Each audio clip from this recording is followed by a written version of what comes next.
The Nonprofit Podcast, powered by Donorbox. Welcome back to the Nonprofit Podcast, where insight meets impact. I'm Jena Lynch, Education and Community Engagement Manager here at Donorbox.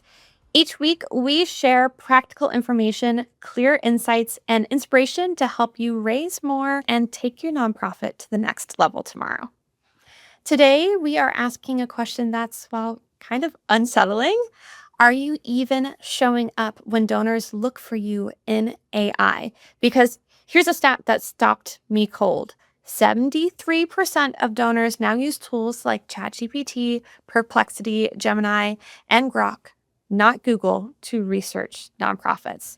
That is from Nonprofit Tech's 2024 report. And if your organization isn't showing up on these tools, you are invisible. Joining me today is someone who's been raising important questions and offering a strategic playbook for how nonprofits can stay visible and relevant in this new AI-first era. Raj Hegde, SVP of Growth and Marketing at Donorbox, is a guest I've been so excited to share with you. So, Raj, welcome. Thank you, Jena. I'm excited to be here. I always say AI isn't coming, it's already here.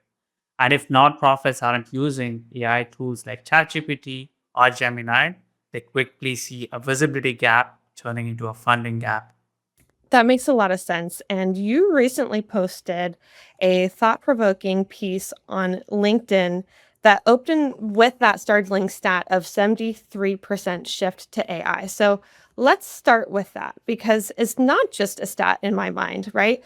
What's really happening with donor behavior? What you're seeing is a shift from searching to asking. Instead of typing keywords into Google and going to 10 different results, people are asking full natural questions onto tools like ChatGPT. For example, what are the most impactful youth nonprofits in New York? Which animal rescues have transparent financials? And they're expecting a direct, trustworthy answer. And these tools are becoming gatekeepers and not just assistants. They pull from structured data, directories, media mentions, and even community signals to decide who shows up and who doesn't. So even if your nonprofit has a great website and great impact, you still might be invisible in AI. Is that what I'm understanding? Exactly, because AI doesn't crawl the web the same way Google does. If you're not listed in the trusted sources, if your data isn't structured properly, or if your organization simply isn't mentioned in the places AI is trained to trust, you don't exist in that ecosystem. And that's a big shift in discoverability landscape. Okay, this is a lot to digest. I want to get into the how. Let's say I run a mid-sized nonprofit. I want to know where I stand, right? So what's step one here? Start with what I call AI footprint audit. Open up ChatGPT, Gemini, Perplexity, and Grok. Search for your organization by name or ask for a broader question. It could be best mental health nonprofits in Denver or best cat rescue nonprofit in Dallas. Then screenshot the results. What do you see? Is your nonprofit mentioned? Are the facts accurate? Do you show up with context and credibility? Do you show up at all? Most organizations are shocked. Either they don't appear or they're represented by outdated or generic information. I think that's such a simple but powerful step, and not one I've ever thought to do, right? I think it's a little intimidating, though. It is. It's also empowering because once you know, you can start fixing it. And that's where playbook comes in. Okay, so let's walk our listeners through your 10-step AI visibility playbook. And I'd love for you to not just say what to do, but also why it matters, because I think some folks need to understand why it matters. Yeah, sure. Let's go with a great roadmap that we have for today. We covered first step, which was the initial audit. The second step is creating a visibility in the AI environment. One of the easiest wins is to get your nonprofit featured on top 10 lists or similar articles.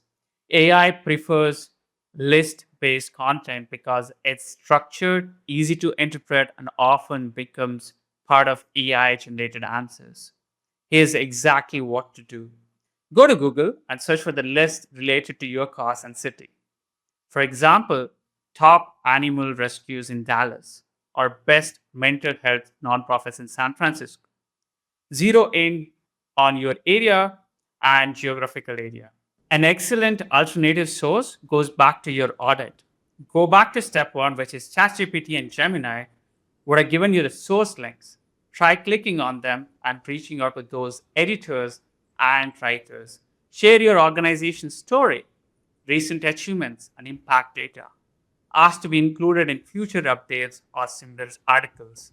That's such a practical starting point.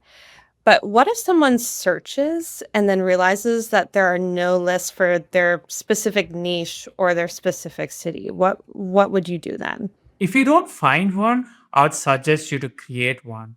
Write a list style article on your nonprofit's blog. Include your organization, but also highlight other respected nonprofits in the space. Do your due diligence to protect your brand. Use a research site like Charity Navigator to verify that the organization that you're listing are in good standing. We'll drop links in the show notes later on. This positions you as a community leader and feeds AI the kind of structured, relevant content it relies on. You're helping AI understand your sector and at the same time increasing your visibility. I love that. I think it sounds like it's not just about getting noticed, but it's about contributing to how your cause is represented online. And I think that creating a blog with a list is such a simple and elegant and unintimidating solution. Exactly. AI can only recommend what it knows. If you're not part of the digital conversation, you won't appear in search results or AI recommendation. This is a simple way to take control of that narrative. That totally resonates with me. I love a good list, and it seems pretty straightforward. And I think that brings us to step number three, which is creating visibility by tapping into local networks. Is this an extension of this list strategy? Yeah, AI also pays attention to local co-mentions.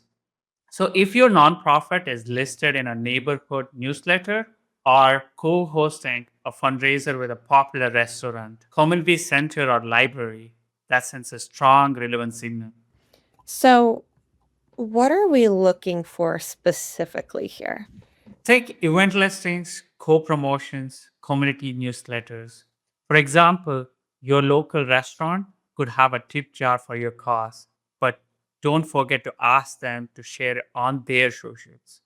Hyperlocal still matters, even in AI.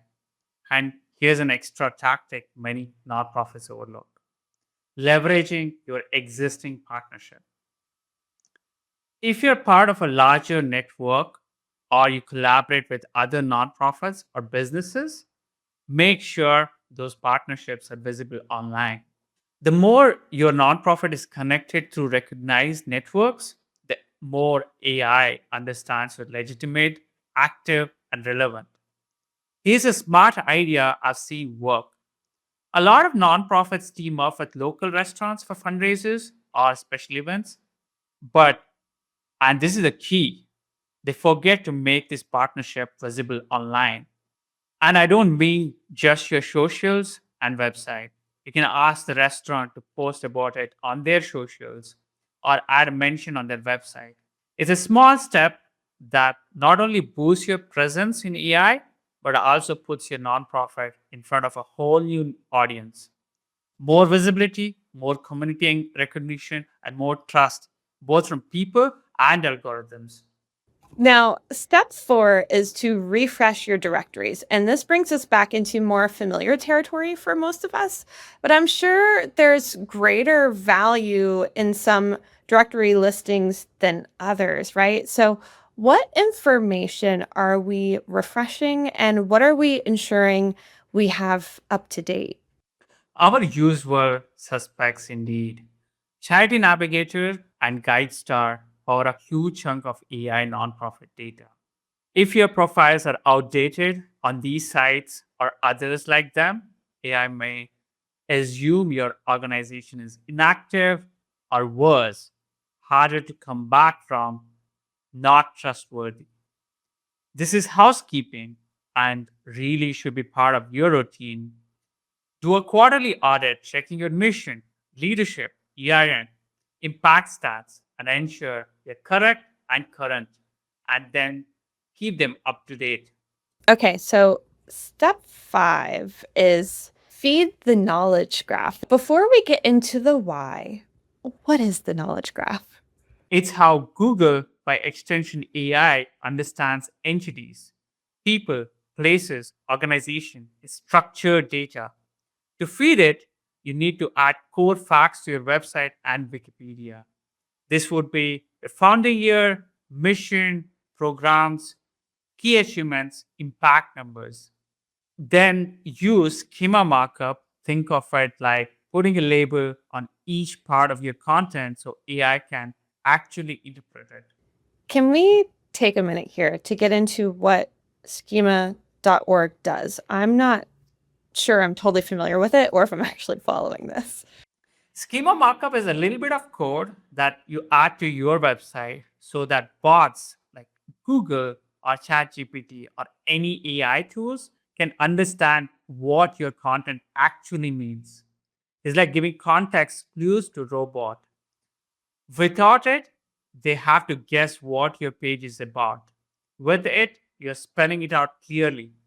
You're telling AI, hey, this part is our mission. This is our impact number. This is our founder's name. It doesn't change how your website looks to people, but it makes much easier for AI to understand, read, and trust your content. And in this new world of AI driven discovery, trust equals visibility. And if I don't do this, will AI ignore my website completely? No, AI will essentially offer a best guess, which may be inaccurate, impacting your results. But if you do use it, you show up more often with accurate and high trust results. You don't have to know how to code. You can use Google Markup Helper to do it visually, step by step. It's easier than it sounds. Okay, that's a relief. And by the way, we do have a downloadable AI visibility checklist in the show notes with links and details on where to find and how to make the most out of both of these tools. I think this will be really helpful for our listeners. But now I want to move on to step 6. We are past the halfway point here where we start to deal with content. And I see that you've stressed deep content. Can you talk a little bit more about what that means? Yes. You need to go deep with your content. AI skips fluff. It rewards depth and clarity. To make it sit up and pay attention to your org website, create 3 strong pages. Could be your mission, it could be your FAQs, impact stories. You can include real metrics, real stories. Not just saying we help people, you need to lay out how many, where, and with what result. What cause are you changing? What impact are you making in various lives?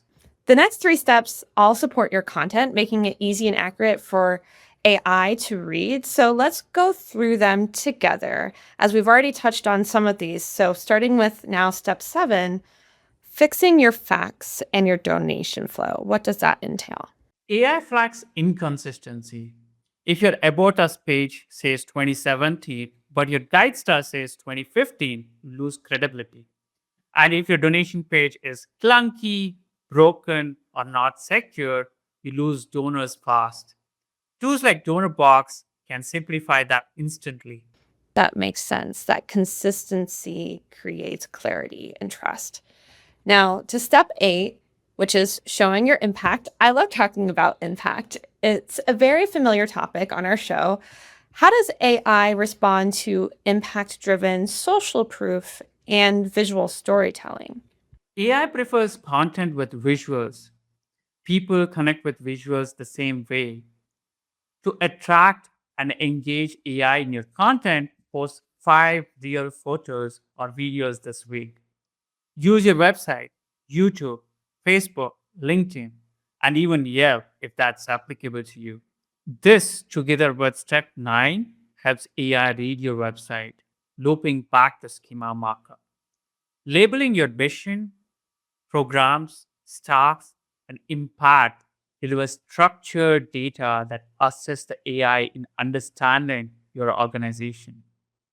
So, how and when do we know that all of this is working? All right, final step, track your actions. This part doesn't have to be complicated. Just create a super simple tracker. Jot down what changed, when did you change, and what you're seeing after 30 days. And then get curious. Did you start getting more traffic from AI tools? Is it showing on your Google Analytics? Is ChatGPT pulling in new information about your nonprofit? Are you seeing signs that these tools are sending people your way? Because here's what I've learned: small moves compound. The nonprofits are acting on this early, are already seeing 20 to 30% growth in donors. And this could be you, but you've got to track it to see it. 20 to 30% is nothing to just blink at. That's pretty major growth, right? And I think this makes a lot of sense. This has been so clear and frankly kind of motivating. Again, this is a very new topic for me, but I imagine some listeners may still feel a little overwhelmed or even a little intimidated. So, what is your advice for these folks? I would say start with 3 steps. Don't overthink, just move. And if you remember one thing, AI is already influencing who gets seen, trusted, and funded. This isn't theoretical, it's operational now. The good news is you don't need a development team or a 6 figure budget to show up. You just need to be intentional and take action. That is great advice. Again, we are linking the AI visibility checklist in the show notes. It is a simple document to track actions like tested on ChatGPT, updated guide star, posted new impact video, right? All these little checklist items. So be sure to download yours. Raj, thank you for turning what could feel like a tech black box into a clear and doable roadmap. This has been a great learning experience for me and hopefully for our listeners too. Thanks, Jenna. The future is already rewriting the playbook, and Donorbox is here to make sure nonprofits aren't left behind. And thank you for being a part of the nonprofit podcast community. Your work matters, and we are so honored to support it. If you enjoyed this episode, share it, leave a review, or subscribe to our YouTube channel. Until next time, take that first step and stay inspired.